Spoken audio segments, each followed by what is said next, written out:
What's one of the craziest closings that I've had? I've had several, but let me tell you about this one time. One time we were sitting at the closing and the HOA payment wasn't what we had seen on all of the other documents over the prior 6 weeks. Back then, the HOA payment was part of the contract. That dollar amount was specific and it was, as I said, part of the contract. As we were sitting at the closing table, my buyer's payment suddenly increased by $100 more than what we were disclosed by the seller and by the agent. And this is a big deal. I actually stopped the closing and asked the listing agent and the closer to leave so that my buyer and the lender and I could talk and walk through what her options were. And one of them was walking away from this condo. If she walked away from the condo, she was probably going to have to sleep at my house that night. Everybody came back into the room.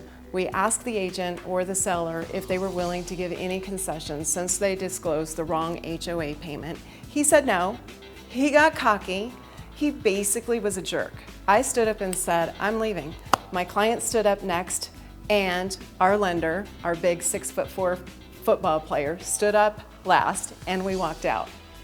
I remember our lender looking at me, open mouth, and said, what are we gonna do? And I said, we're going to lunch.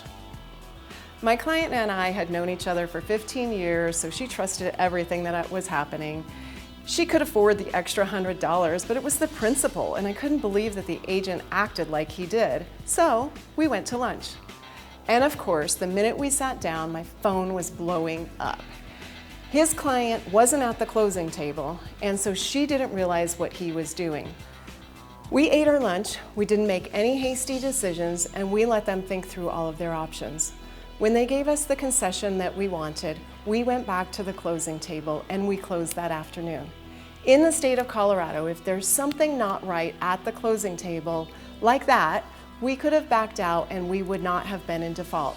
My lender saw a whole different side of me that day. 20-some laters, we're still working together, and that client still calls me for real estate advice, even though she lives in another state. My name is Amy Cesario, and this is my Denver View. I will always do what's right for you.